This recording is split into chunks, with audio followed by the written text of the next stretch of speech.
Bagaimana caranya mengakses vibrasi syukur kalau kita bergerak dari mode survive, bertahan hidup, maka memang akan sulit untuk mengaktifkan mode syukur. Makanya, dari awal banyak dogma, doktrin untuk melatih kita minimal dengan ritual ibadah atau agama untuk melatih syukur.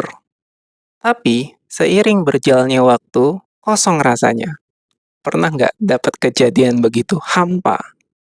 Nah, hampa itu berbeda sebenarnya dengan kosong sejati, di mana kosong adalah isi. Simak pembahasan tentang vibrasi syukur di video ini.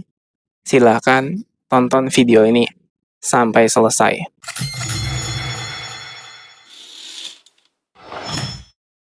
Selamat datang di channel Hanya Kesadaran. Kembali lagi bersama aku, Fernando Perdilian Adam. Kita kembali lagi ke topik bagaimana sih caranya alami mengakses syukur. Kalau dari kesadaran, sebenarnya rasa syukur itu tidak ada karena sudah melampaui rasa syukur itu. Tetapi ini aneh kalau kita terbiasa dari mode kekurangan atau mode survive, realitas tiga dimensi, 3D.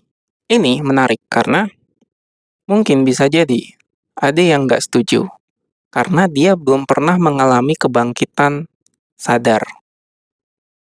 Awalnya, kalau misalnya kamu belum pernah mengalami kebangkitan ini, biasanya kecenderungan untuk mengalami esensi, hakikat daripada keberadaan being ini sendiri itu cukup sulit. Kenapa? Karena lebih banyak kamu berada di state kesadaran atau vibrasi frekuensi yang rendah, seperti kemarahan, kebencian, ketakutan, kekhawatiran, kesedihan, dan yang memunculkan penderitaan dalam realitas hidupmu.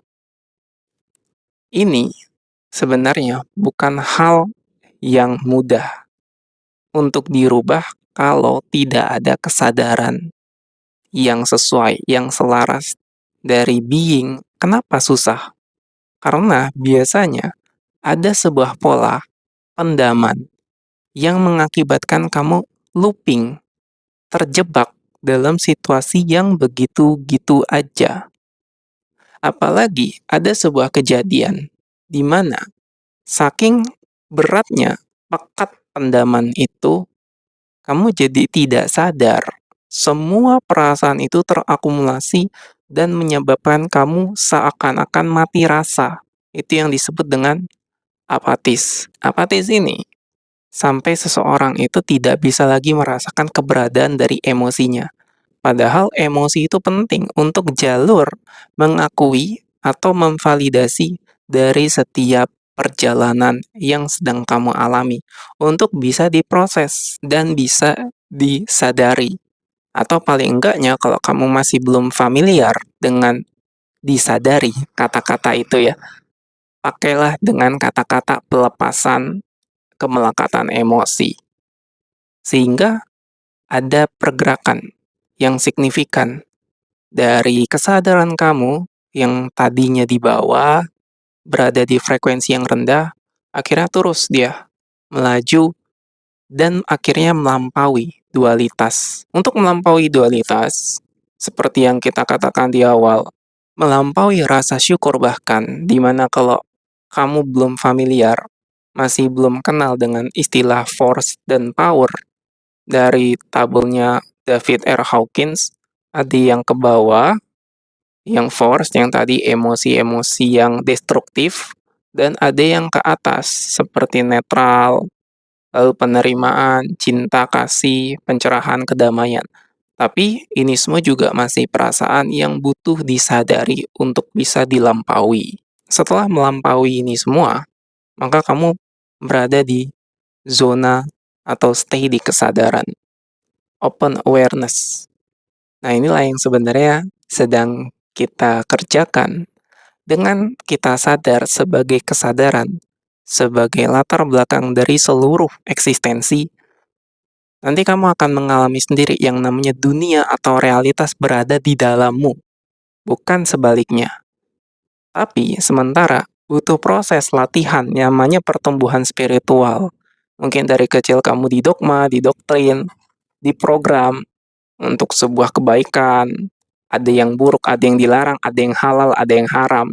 Tapi itu semua sebenarnya untuk pertumbuhan dan kebangkitan spiritualmu sendiri. Yang jadi masalah adalah ketika kamu menyangka itu kebenaran mutlak dan salah identifikasi dan mengaitkan semua itu dengan self identity. Diri fiksi ini kamu menganggap kamu adalah namamu, statusmu, kamu pikiranmu, perasaanmu, padahal itu semua bukan. Kamu adalah kamu. Yang mana kalau kita katakan pakai label, ya kesadaran itu sendiri. Tapi ingat, kesadaran tidak ada label, bahkan sebenarnya tidak bisa diungkapkan, tidak bisa didefinisikan dengan nama apapun. Yang ada hanyalah sebuah keberadaan, being, yang bisa dirasakan. Seperti halnya kamu mengamati dan menyaksikan tangan ini tanpa ada thoughts, tanpa ada pikiran, tanpa ada label, saksikan saja. Itu namanya adalah dehipnosis, memprogram bahkan bukan memprogram ulang bahasanya. Melunturkan semua pemahaman, pikiran, data yang ada hanyalah sebuah kesadaran, kehadiran itu sendiri, eksistensi yang bisa kamu sadari, kamu rasakan, dan inilah yang melampaui rasa syukur. Yang ada hanyalah semua sel-sel dalam tubuhmu mengikuti keselarasan semesta, kehadiran utuh tanpa batas. Kalaupun mau dikatakan, ya itulah dengan syukur. Tapi sebenarnya melampaui itu, sebenarnya ini pengalaman tanpa ada kata-kata. Yang ada hanyalah kesadaran itu sendiri.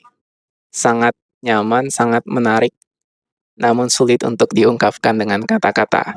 Jadi latihannya dengan cara entah itu mindfulness, meditasi, yang penting adalah dengan mendehipnosis, men-unprogram, uninstall, apapun bahasanya itu yang kalau kamu mudah untuk bisa mengalaminya. Yang jelas, data itu tetap ada, tapi bukan berarti kamu adalah data itu sendiri, tapi kamu yang menyaksikan, mengamati seluruh apapun yang tayang dalam pikiranmu, tayangan di luar ini, dan apa yang di dalam dirimu. Jadinya, inner being kamu, identitas kamu itu selaras, mudah tercapai dengan kesadaran. Oke, baik, terima kasih. Sampai jumpa di kesadaran-kesadaran berikutnya.